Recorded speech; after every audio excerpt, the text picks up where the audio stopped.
but in light of that, Father Patrick has asked if I would be willing to do an Occam's Kegger event, if you remember those at Backbeat Brewing. So I agreed, I said yes.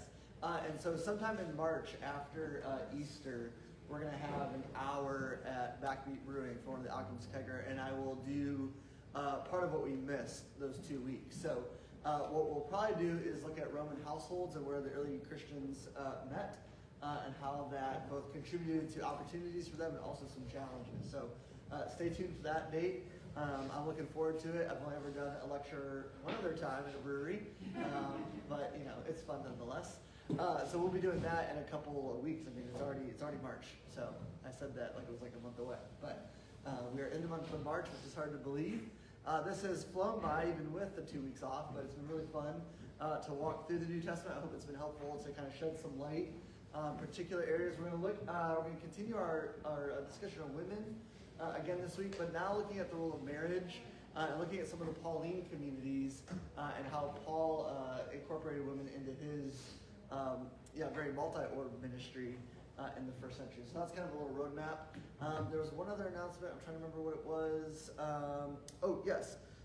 So in light of this kind of course, this module, Father Patrick wanted me to just throw this out there. We are thinking about organizing a trip to Greece sometime in the next year with me and Father Patrick, where we would go over for 10 days and walk through essentially Paul's second missionary journey. We would land in Athens, fly up to Thessalonica and do Thessalonica, Philippi, Athens, Corinth, Cenchrea, and come back to Athens. Essentially walks through Acts 16 and 18. We will be in the places where Paul wrote these letters. And so I have a little, this doesn't legally bind you to going, but it does gauge interest. The trip, the company that I work with, I went with them last May to Greece with the church. They do a phenomenal kind of turnkey process where everything's included. I'm actually going on Friday with this group again to Italy for 10 days. But they organize all the hotels, tour guides, all those things. And it's a really, really great group that we work with. And so we're looking at doing a 10-day trip sometime in probably 2025, 2026. And so if that interests you at all, the trip is approximately $2,500 plus airfare. So it tops out around three-ish, 3,200. But that's 10 days. That includes all your hotels, flights in country, all of the entries to the museums, every ticket. It includes breakfasts and dinners. The only things it doesn't include is lunch. We usually eat that while we're out. But essentially everything but lunches is included for that price for 10 days, which is a pretty phenomenal cost when you start to add in hotels. And everything's organized for you. So they just tell you to get on a bus, you get on, they take you to the places, they tell you to get off, we talk, we get back on. You don't have to think about a thing. It's really one of the best ways to travel. So I'm going to pass this around again. It doesn't obligate you in any sense, other than that you might receive an email at some point from me and maybe Father Patrick about when we would start to look at when would be the best time for that. For the times we're looking at, it probably needs to work around my school schedule just to make sure I keep everyone at Gordon, roughly happy. So I'm not missing class. So hence why I'm going to Italy over spring break, because I am free to move about the country then. So it probably will be a summer trip or a spring break trip or some sort of thing like that. We'll have good weather. So we're looking to do Greece. I was there for my first time last May, and it was phenomenal to read parts of Corinthians in Corinth, to think about Lydia. We're going to look at her this morning in Philippi, seeing where she maybe was baptized. And so it's a really phenomenal opportunity to see where these texts really come alive. And it's an important aspect of our faith that it's rooted in history, in real places, in real times. And we can actually go visit, which is really, really fun. So I'd love to have you join us. That would be a phenomenal trip to go on together. Lots of good food, obviously. Hopefully you like Greek food, but incredible food and fun times. So that's something to look forward to. All right, I want to kind of dive back into this list. When we were looking last week at the role of women, we've kind of set up how, at least philosophically, women were viewed in the Roman world, how other groups were looking at them. And then we kind of turned and looked at the level or number of women that are involved in the operation that Paul calls his mission. So this is just one person in the first century. Obviously, we don't know a lot about other early Christian leaders, especially from the book of Acts. But we might want to imagine this might be part and parcel of a larger enterprise of missionary movements in the Roman world. And so on this list, we have lots of women that are named, roughly 20-ish there. And some of them are rather fascinating. We mentioned last week Phoebe in Romans 16:1. We believe is an interpreter and teacher and preacher of the letter of Romans because she carries it with her. She's from Cenchrea, which is on the east side of Corinth, from a port town. And so she and some friends probably boarded a boat, sailed all the way over to Rome, and delivered this letter to the Roman communities and read it aloud for them. You, of course, might remember Priscilla and Aquila, right? They're mentioned in the book of Acts. Her name often comes first when we meet them. In fact, I had a student write a paper on this, and she reminded me of it. Out of the 6 times that they're mentioned in the New Testament, 5 out of 6 she's mentioned first. There's only like one occasion where he's mentioned first. But this probably relates to her social status and probably her authority in the partnership, because it's in Acts that we find out that Priscilla and Aquila instruct a guy named Apollos more accurately, quote unquote, in the way of the teachings of Jesus. So she's giving theological training to Apollos along with her husband, Aquila. We looked at Junia in Romans 16:7. This is a rather not often looked at passage. So she's mentioned here at the end of the letter. Paul says, let me make that a little bit bigger for you. Yep. Greet Andronicus and Junia, my relatives, probably some sort of ethnic kinship, we don't know if they're his actual relatives, who were in prison with me. They are prominent among the apostles. And so this is a really interesting insight into first century church leadership. Paul calls Junia an apostle, which is the same term that Paul applies to himself, right? At the beginning of every letter, Paul, an apostle of Jesus Christ. So same term.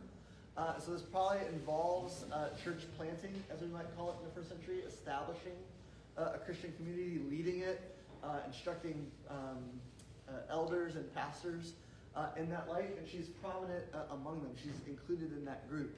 Now, the reason why I mentioned this one has been kind of lost in translation ever since the Reformation, at least for the first 100 or so years after the Reformation.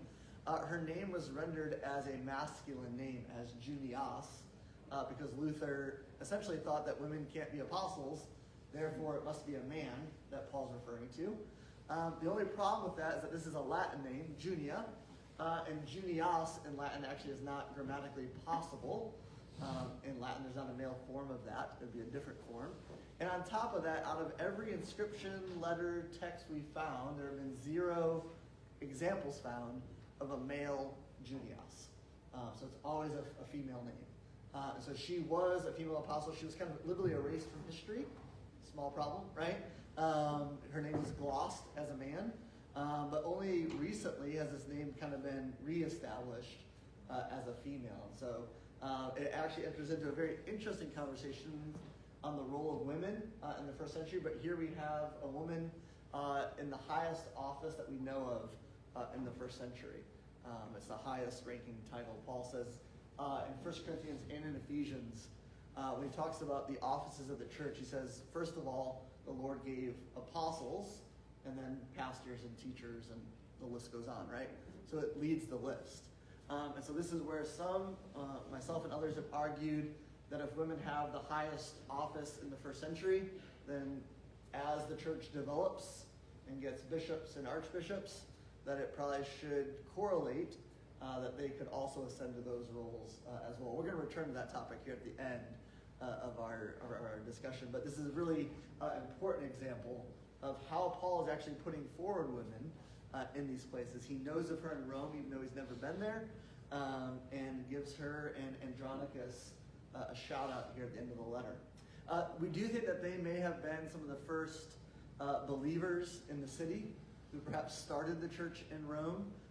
They're listed right at the top of the list, and so they may be part of those founding members of the church in Rome, because Paul, of course, has never been there. I'll just go back to the same thing. So on this other list, let's see if it pops back up, maybe. There we go. Lots of other names. We meet Chloe.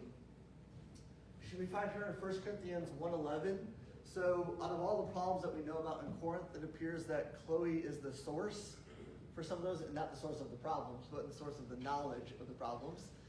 She gives Paul a report about all the things that have gone down since he's left Corinth and planted the church. So as I like to say in class, she kind of rats everybody out, right? She's the snitch. No, she sends a letter because she's deeply concerned. And so it seems that she has some sort of leadership role, and that she's administering the church because she sends the report to Paul about all the problems that have developed since he's left. And so Chloe's an important leader. We meet Euodia and Syntyche in Philippi. They're mentioned as church leaders in Philippians. And again, all these women are serving alongside Paul, doing all the tasks that he's doing. We believe preaching, teaching, and leading. This, of course, sets us up, right, for, if you can imagine, a little bit of tension here, with some other potentially Pauline texts that seem to limit roles for women, such as 1 Timothy 2, women learning in silence and not being allowed to teach. We're going to kind of create a nice little tension here, which hopefully will resolve by the end of this, where I think there's ways in which to understand what Paul's doing in light of all of this. I believe for Paul, what really roots this is this passage at the bottom, Galatians 3:28, where in Galatians he says that in the Messiah, there is neither Jew nor Gentile, male nor female, slave nor free, for you are all one, you are all equal in Christ Jesus. So I think for Paul, this is kind of his animating center for the new work of the Spirit that God is doing in the first century, post-Pentecost, empowering women to serve, to prophesy, to witness, to teach. And it's reordering, right, the social makeup of the ancient Roman world. Because those terms, ethnic lines, class lines, and gender lines, are the ways in which the Roman world divides itself up, and I would argue it's the way in which we still divide ourselves up today. And yet Paul says these things, at some level, are relativized in the Messiah. Now I think it's careful to note that Paul does not actually erase these distinctions, because he goes on in his letters to refer to Jews and Gentiles, males and females, slave and free. So he still uses the terms. He doesn't say they don't exist. But rather what he seems to be arguing in Galatians, and I think in his practice, is that these ways of defining identity don't actually count someone out in the Jesus community. They're not a reason to keep them at arm's length, but in the Messiah, they're all equal. And those things do matter. So I don't think he actually erases those things. I think he relativizes them in light of inclusion in the Messiah. And I think that's shown in his practice. There's no discounting here of women in his actual practice of the churches. So I think that's a really interesting one. And then it sets Paul up for a lot of other interesting ways that I think he talks about marriage and family, the way he talks about men and women, especially in light of what we've seen. We saw from the Roman world, it's a very patriarchal world. Women don't have a lot of rights in that sense. But yet we find these really interesting passages in Paul that really kind of buck against that Roman system. One of those is Ephesians 5:21, which is a very interesting passage. It comes right before the famous "wives submit to your husbands" line that's there in Ephesians 5. Paul actually brackets that entire conversation in Ephesians 5. I'm going to bring it up here. With this subjection to one another. So when we look at our Bible translations, it's actually helpful to know that those chapters and titles and subdivisions came in much later. And where they break the passage actually matters. A lot of passages or translations will actually break it here. And so it looks like Paul begins just by telling wives to submit to their husbands, when in actuality, if you back up one verse, the same term is used in 21, be subject to one another out of reverence for Christ. So Paul actually counsels, in this sense, for mutual submission of brothers and sisters in Christ to one another. That we mutually submit to one another out of our obedience to Christ. And so what this actually shows is that in a very interesting way, Paul is actually counseling husbands to submit to their wives, which is, yeah, there you go. And so it's actually kind of reversing in many ways that kind of Roman example. Many Roman husbands would probably nod along with this one. That's the one they're used to, all right? Like, all right, Paul's one of us, right? But that first verse really mixes things up in that passage there. And so this passage, far from being just about wives submitting, is actually about all people submitting to one another for a greater task we would see here of love and furthering of the kingdom. And so these are just small ways in which I think Paul is beginning to work in a new way of living. Yeah, Jonathan. So would you say then that Ephesians 5:21 is almost like Paul's saying that kind of code, like he can't say that explicitly in this context, so he's saying it as explicitly as he can, and we should read between the lines and interpret that as saying, like, he's effectively saying, husbands submit to your wives, wives submit to your husbands. It's just, he couldn't quite phrase it that way without completely losing his audience. I'm not sure I'm understanding this correctly. That's what I'm Yeah, no, I think, so he doesn't actually say husbands submit to your wives. We don't have that explicit command. We're arguing that it's assumed in the mutual submission to one another. Because it's going to be hard to do this one, right? That's calling on the husbands in the room to do that. And that one another would be their wife, at least at minimum, right? If they're married. And Paul will go on, obviously the command for husbands, the explicit one, is the love of one's wife, with, one might say, the ultimate act of submission, which is laying down one's life in a very sacrificial way, right? So I don't think it lessens that by any means, even if we don't get the explicit command. But yeah, it probably would have been a tough pill to swallow. Yeah. Yeah, I just want to quote a famous person, my wife, who said, "What woman in her right mind wouldn't submit to a man who was truly Christ-like?" Sure. Yeah. Because he would only have her best interest at heart. Mm. Yes. So that's a challenge to us husbands. Yeah, it's something that it's definitely contextualizing that level of submission of a Christ-like love in its best ideal circumstance, right? Yep. Is that verb a command, a suggestion, imperative, or so you are using the word command, and so Paul is commanding? Yeah, so it is a command. It's in the imperative, which is the Greek verb of command. However, I would argue that all of Paul's commands are actually rooted in a persuasive argument. So the other area of my research is rhetoric, and all these are rhetorical documents. He's trying to persuade an audience of a particular course of action. Because by and large, and this gets to an important point, the early Jesus communities are self-selecting, right? No one's forcing you to be there, right? So even with Paul's commands, there's clearly, and we see this in Corinthians, right?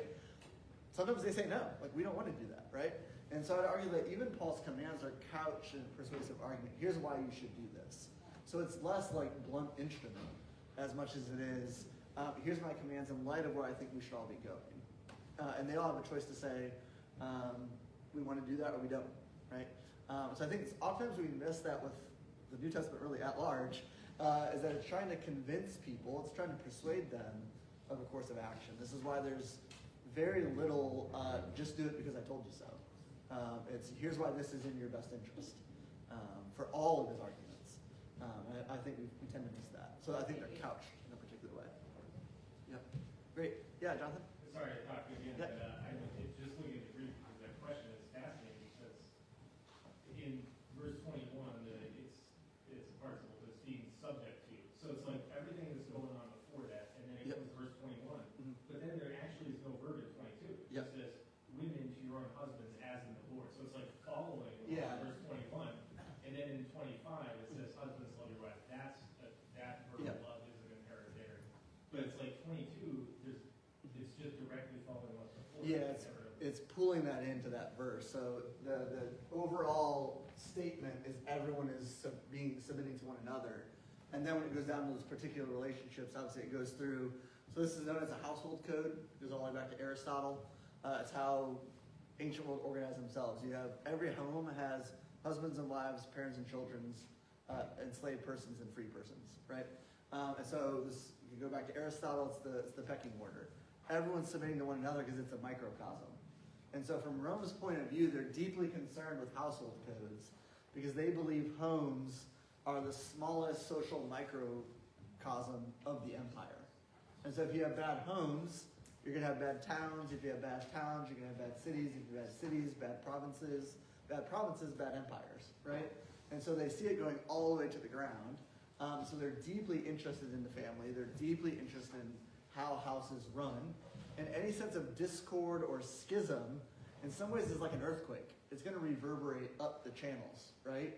And so if you have children not obeying their parents, guess what? You're going to have parents not obeying their governors, right? And then you're going to have governors not obeying the emperor. And so they see these as all kind of like Russian nesting dolls, in a sense, that the smallest unit is actually the most important. And so how that's run actually matters for the empire. And so we have codes like this all over the Roman world. And Paul is taking that over, but I'd argue he's using the existing code, but he's also subverting it at various points. Because we wouldn't typically get something like this. We would get this, that's common, but not the mutual submission part. There. So that's the way that the homes are also a domain, right, of Paul, where he's trying to get Jesus followers to live in a particular way in an existing order. And it reminds us, right, that Paul, in terms, I know we view him as like a super apostle, like he's writing letters, he's creating churches, but in many ways, his ability to change things in his world is rather small, right? The only place that he really has power or influence are his churches. I mean, no one else cares who he is. Sometimes his own churches don't care who he is, right? And so that's the only place where he can affect change, is at the local kind of ground level. And what becomes rather remarkable as we look at the kind of long view of this is that that is actually a force that ends up changing the empire and changing the world. He does it outside the existing power structures. He doesn't pass any laws. He doesn't elect anybody. He just gets little Jesus communities to start living differently on the ground, and it transforms it from the inside out. That's how it says in the book of Acts, they turned the world upside down. They didn't do it by force. They didn't do it by military. They didn't even do it by legislation. They did it by the daily acts of one another and inviting people in to a radical different way of life. And that seemed to have a very lasting effect, not only on the empire, but on the lives that we lead today. And so it's not probably how we think Paul was going to go about it, but it does seem to be kind of the upside down nature of God's kingdom, right? It is transforming the world one person at a time. Great. The other one that becomes really interesting in light of this is husbands and wives. So in 1 Corinthians 7:4, we have some very interesting language on sexual relationships and marriage. And there Paul says that the husband, this part is a little bit cringe, but the husband has authority over his wife's body, which is pretty common for the Roman world. But then he goes on to say that the wife actually has authority over her husband's body. So again, we see that mutual submission there, even in terms of bodies. And that part in the Roman world would have been just a non-starter. There's in no way imaginable any Roman saying that a Roman wife has authority over her husband's body. That's just anathema to them, because it crosses gender lines for them. And yet here Paul says, again, mutual submission, Ephesians 5:21, and we'd argue Galatians 2:28, these people are equal in the marriage. They're not unequal. And that for Paul in the Roman world is going to be vastly different than what they were expecting. Did I see a hand? No. The last one that we're going to look at that's going to get us to our topic today is the one that we ended with last week. So we looked in 1 Corinthians 7 where Paul actually counsels singleness. He says, if it were up to me, right, not I but the Lord, I would prefer that all of you remain single. But if you can't do that, the second best option is to get married. So it actually inverts, right, that, what did we call it last week, that kind of arc of a career for a woman. That was a young girl, a virgin, and a mother. Like that's the arc of horizon, of possibility. And here Paul actually directly confronts that arc and says, I want you to step outside of that. I don't want you to follow that path. I'd rather you pursue singleness. This becomes interesting when we look at Roman marriage laws. I kind of hinted at this last week, but I think it's worth noting. In the first century, we have a new form of marriage emerging. Most marriage for most of the Roman Republic was what we are kind of used to. It's called marriage with the hand, which rack our brains. You've been at a wedding, right? Father brings his daughter down to the center of the aisle, right? And we have this line, who gives this daughter's what? Hand in marriage. It's actually a very ancient Roman practice. In the Roman world, hopefully not today, that was actually transferring the daughter as property from the father to her new husband. So the hand is being passed over, right? Today it's more symbolic, right, of transferring of families, but that's what's happening. And so that is called marriage with the hand, right?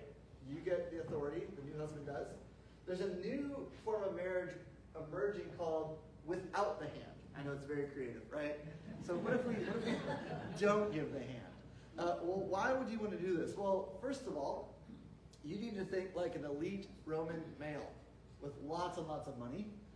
You have a dowry that you've saved up for your daughter. I mean, think like you're a senator. Hundreds of thousands of sesterces. This is millions of dollars. Your daughter marries another person, and then she dies, and all the money that you save for her is now in a different family. And this is why we think this changes. A bunch of Roman fathers sit back and go, that's a lot of wealth moving around the empire for arbitrary reasons. Wouldn't it be great if we could keep the money in the family? And so that's what they literally do. They create marriage without the hand so that finances do not transfer families. So that if the wife dies, the principal of the dowry goes back to her father. Because she actually technically remains under her father's house. So they sit back and they go, all right, time out. I didn't work all that, or they didn't really work, let's put that. I didn't take all that money just to see it go kind of walking out the door, right, if my wife dies. And so they kind of change the marriage rules, and this becomes the most popular form of marriage in the first century. Where this becomes really interesting, and we're going to look at an example of this, is that we remember last week, women are marrying husbands 20 years older than them, right, on average, which means, wait for it, they die first, right, usually, right? And what happens with this new form of marriage is that if her husband dies, she keeps the money, and she's now independent.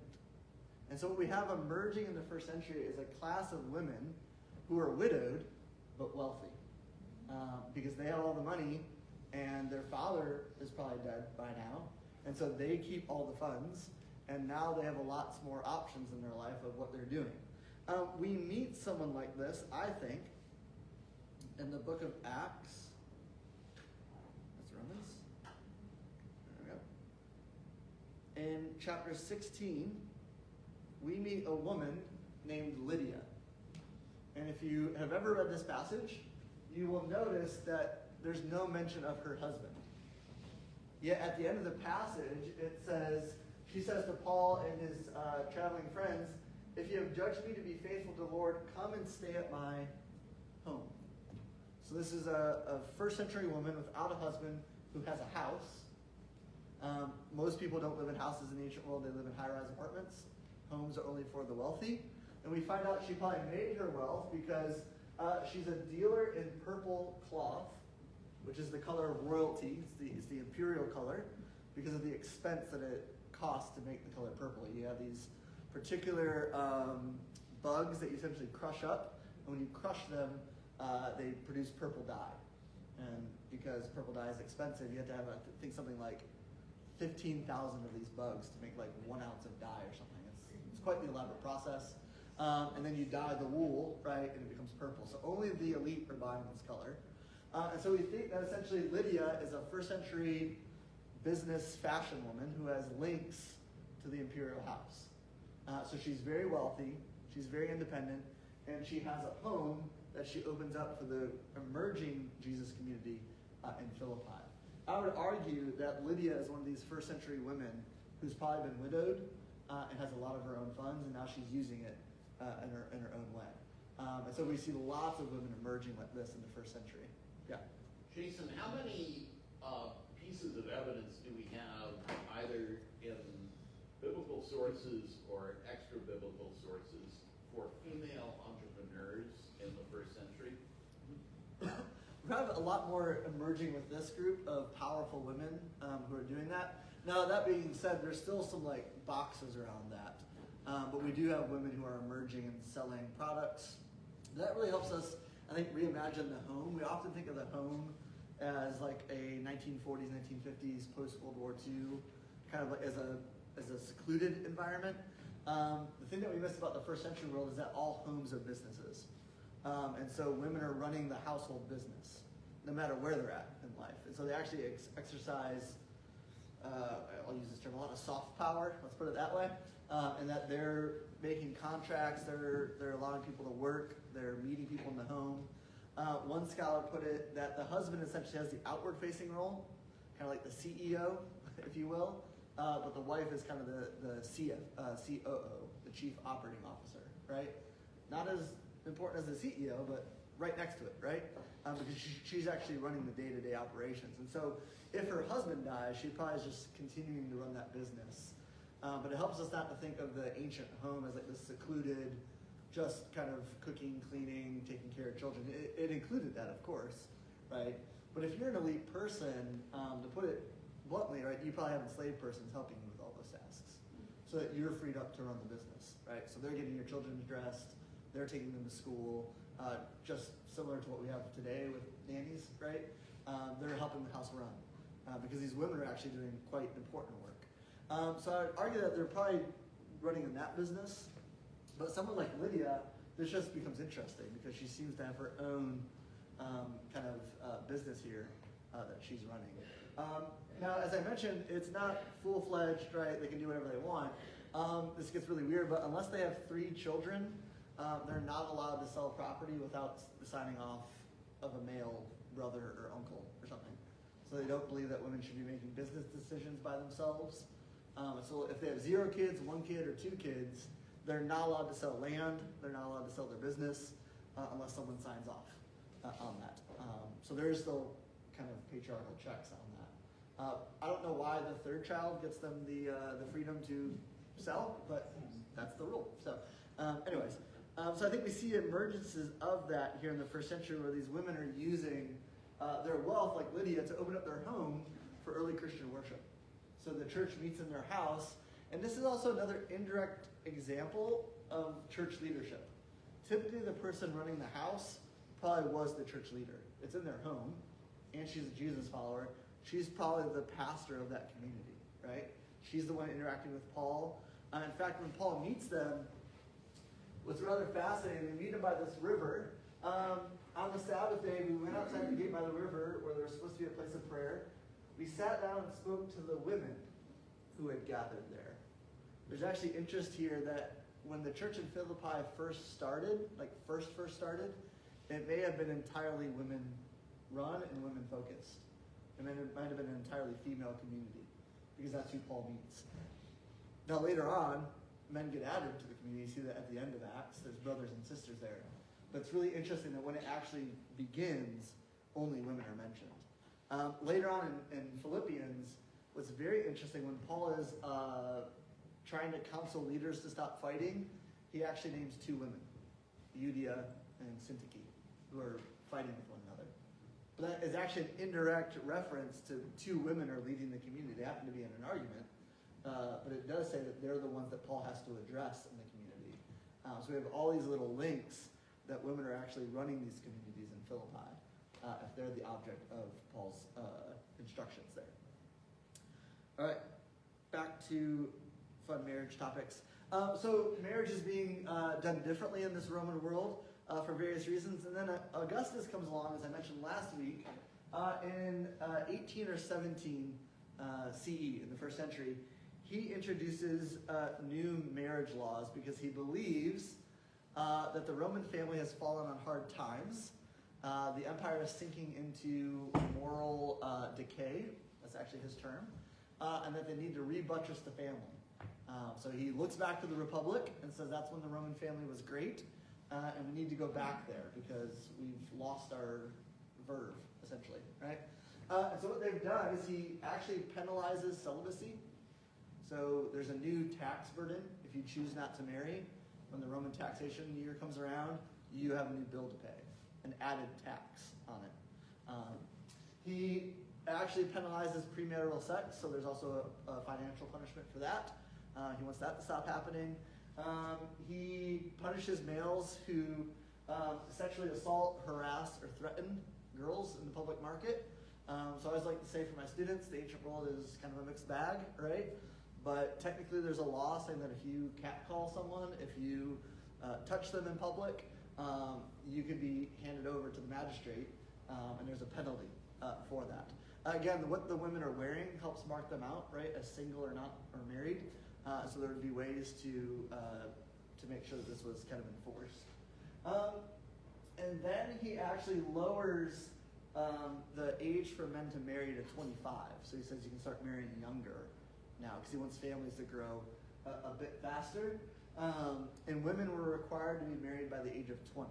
This is a new law. So that one stays the same. So that's when the tax comes in. You turn 21 and you're not married, guess what? Your tax bill is going up, right? And so this is where I wanted to place this in the context of Paul's conversation in 1 Corinthians 7 about I would prefer that you remained celibate. I would prefer that you remained single.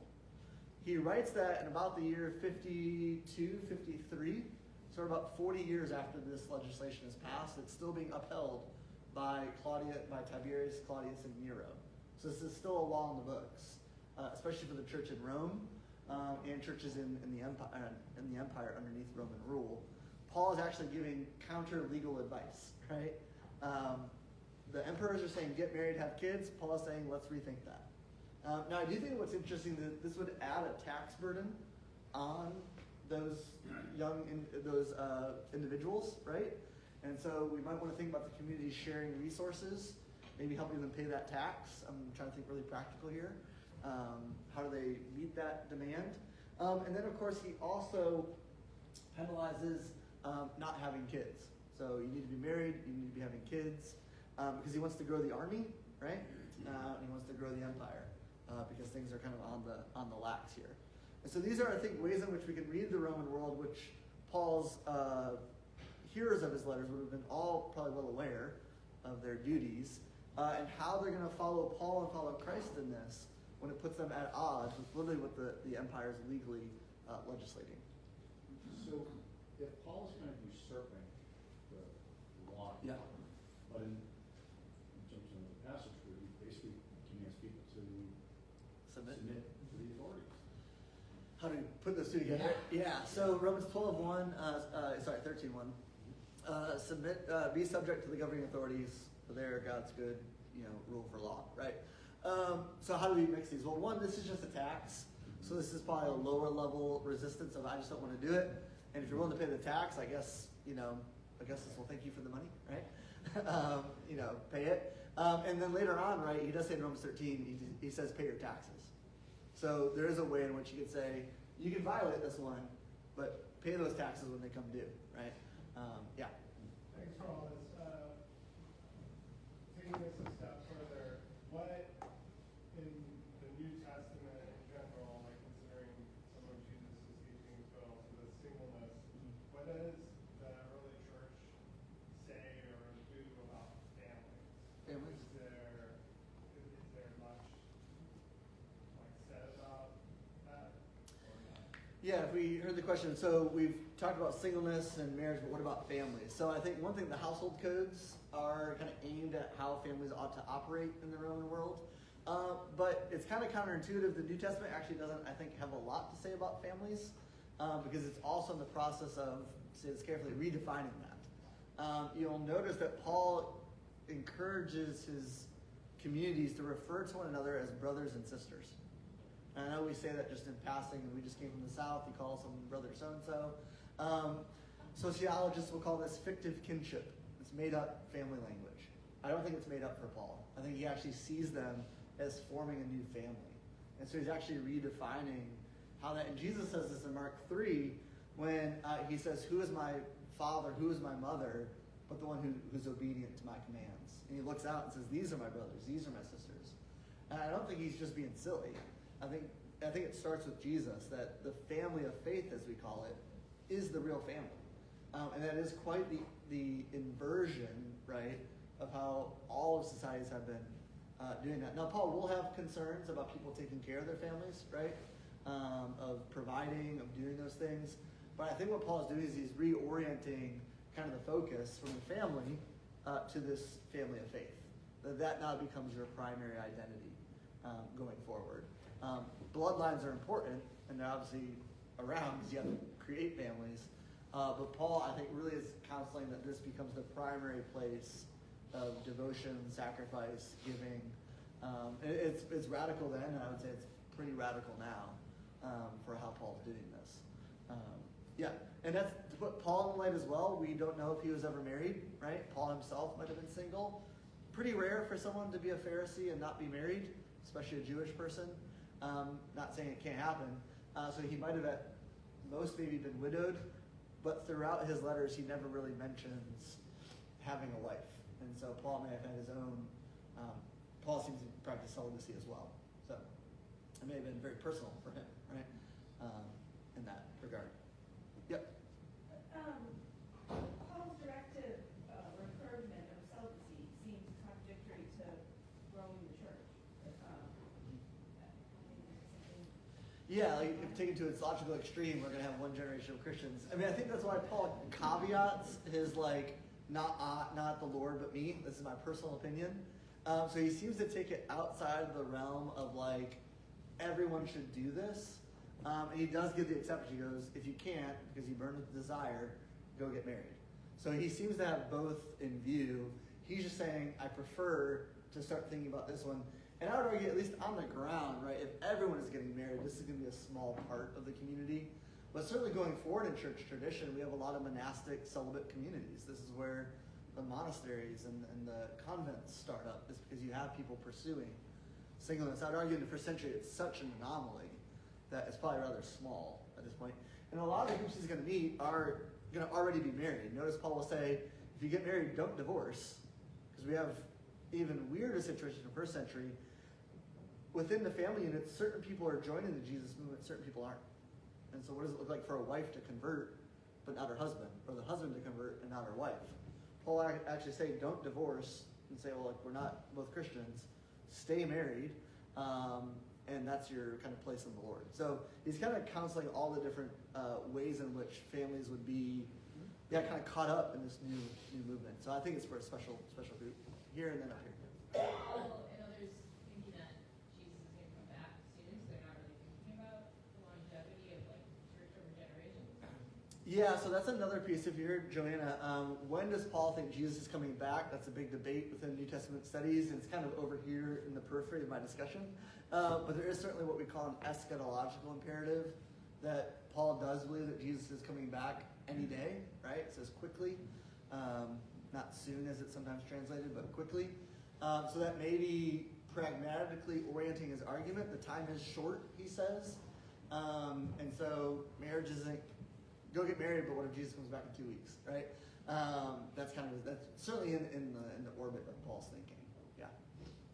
So do you read the term that frames this whole passage in 1 Corinthians 7:26 as speaking to that eschatological reality or of a current day social crisis? I mean, the term present crisis would seem unbelievably topical Yes. on Yep. March 2nd, 2025.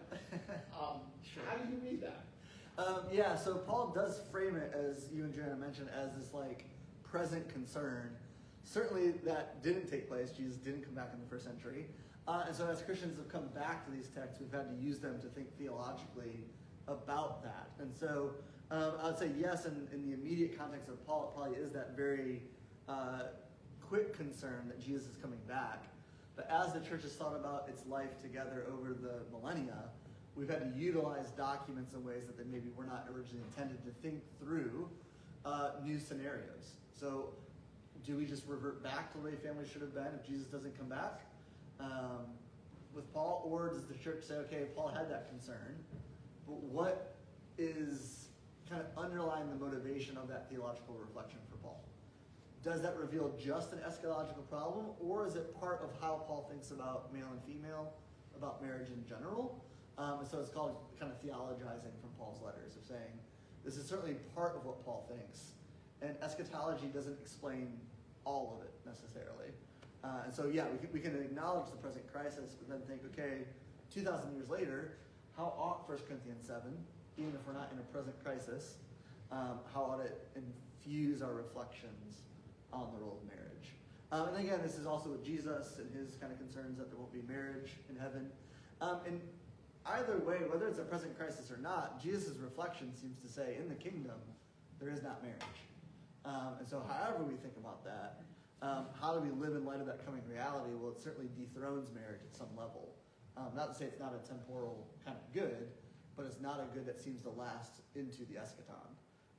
And I think this is where we kind of put the pieces together and say, okay, the early Christians are thinking about male and female, husbands and wives, just differently because of all of these pieces. And that's where, as we call something like New Testament theology, gets really complicated, because we're thinking, okay, here's this piece, here's this piece. But what it shows us, I think, is that Paul's letters are written to very specific, all of them are written to very specific realities. And as we encounter them as Christians 2,000 years later, that's kind of the gift and the challenge, right? Is how do we, it actually makes us pretty peculiar people to be studying 2,000-year-old leftover mail, right? From one community to another, and saying, what are we going to learn from this? How do we, like that, I mean, that's really weird to do. To say, like, I still want to live out what I see in Corinthians or in Romans or in Ephesians.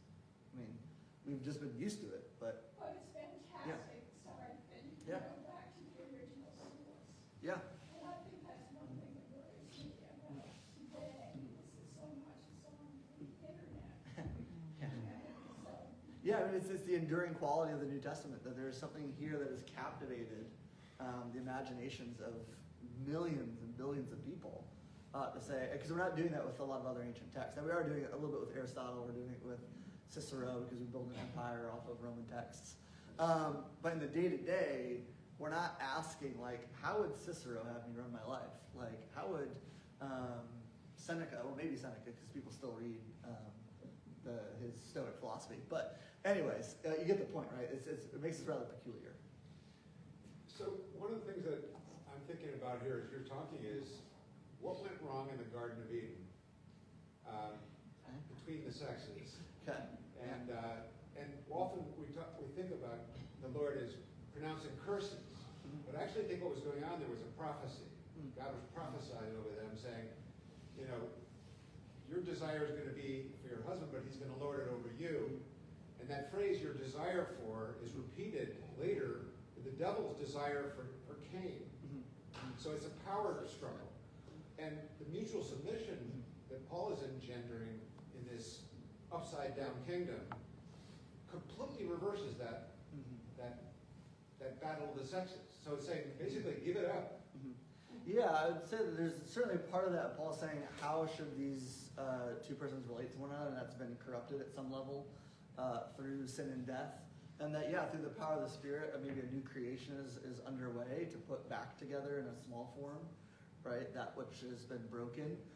Yeah, I certainly think Paul certainly will refer to the Adam tradition in Romans 5 and 6. He'll refer to parts of Eve in 1 Timothy 2. And so yeah, he's actually interacting with that. And what becomes fascinating is Paul's one of the only, one of the few interpreters, I'm going to put few, to kind of re-evoke the Adam tradition. Adam kind of lays dormant. If you notice throughout the Old Testament, he's not really mentioned all that often after the Genesis narratives. I think once in Isaiah, a couple times in the Second Temple period. But it's really Paul that kind of takes him and brings him back kind of center stage. And so it makes sense that we would mine his letters for things that are relevant to us, not just to that situation, because he's really dealing with these big archetypal realities. Yeah, he's using those big stories and using that to explain reality. But yeah, so we might have him to thank for that. But yeah, I think there is this kind of put back together new creation element of how should this all run in light of where we've been and where we're going, right? I really appreciate your exegesis. If we look at Ephesians 5:21, that rooting in mutual submission, like really overturning, looking over the top of those, Yep. when you flip over to Galatians even earlier, right? Yep, See yeah. that kind of identity being placed in Christ instead of in genders. Yep. That's pretty deep theological rooting of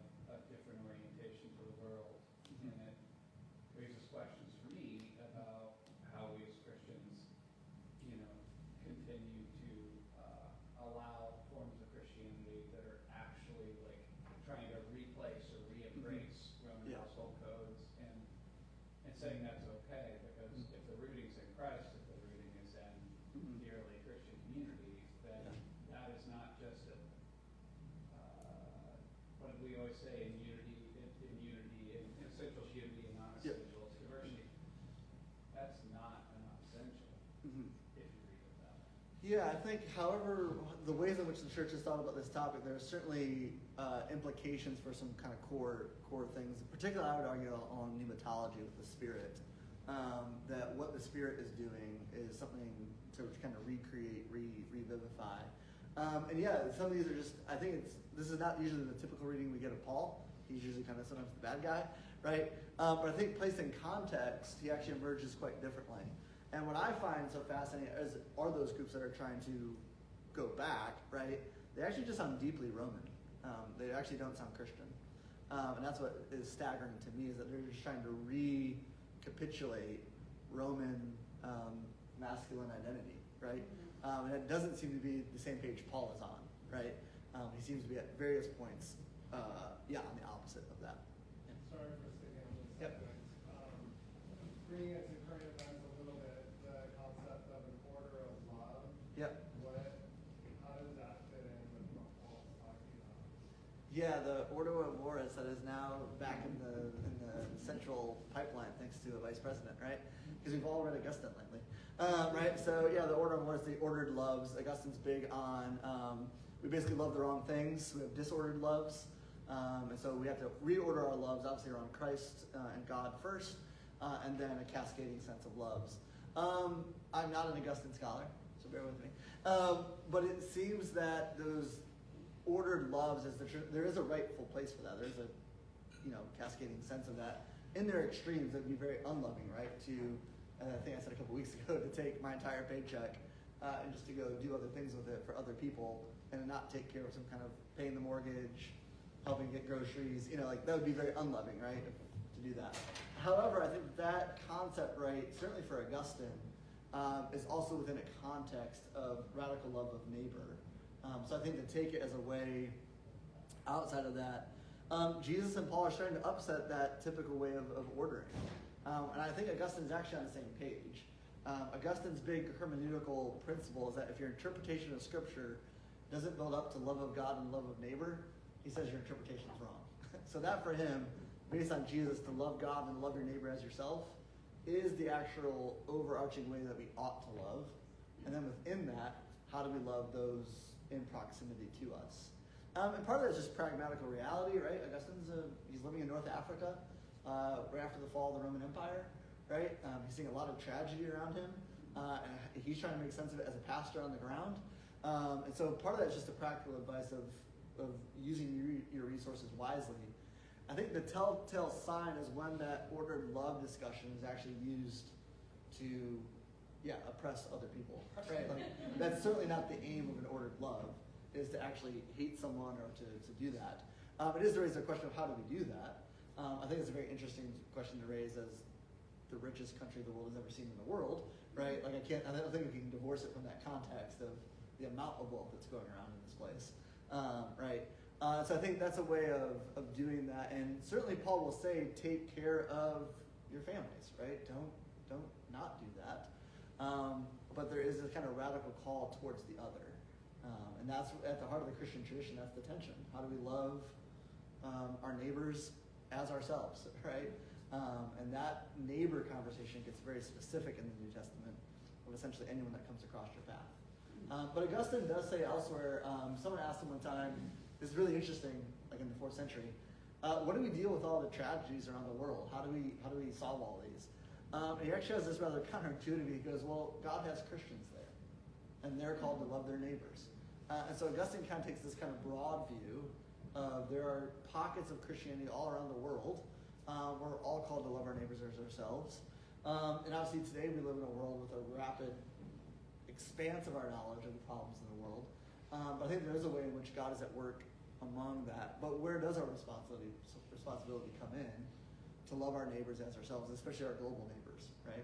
In that, with the amount of privilege that's been given to us. Yeah. I'm struggling with just learning this history and then moving forward 2,000 years and all the mutilations or versions of marriage rules. And I think Luther, that was really interesting how Luther tries to wipe out a woman Bible, and just, if your marriage doesn't look like what you're being told in your modern day Christian world, you know, that, can I please get my hair cut today? I mean, if I have to ask my husband, but there are women who, you know, it's not, but in some Christian circles, you're not, you have to wear long hair. Or, so if you guys are lucky that you guys won the 50-50 flip in the Garden of Eden. Because if Jesus brought her 12 girlfriends and became apostles, you guys would have a whole nother life.